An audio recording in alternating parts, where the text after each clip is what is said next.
এরকম আইডিয়া আপনার আছে না? আছে আছে আছে। হ্যাঁ, কিরকম কিরকম?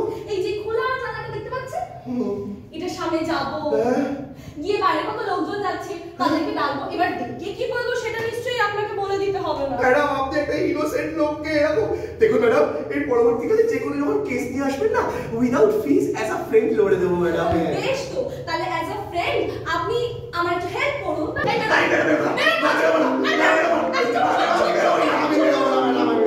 আপনি চুপ করবেন। আচ্ছা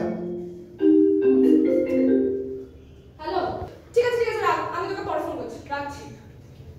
ও বাবা, হাত দিলি বুড়ো হাড়ের অনেক জ্বালা। এই আমি কিন্তু সেরকম বুড়ো নই জানেন। সবগুলোই এমন কথাই বলে। যাকে যাকে এবার আপনাকে পুরো ঘটনাটা গুছিয়ে বলি, বলুন।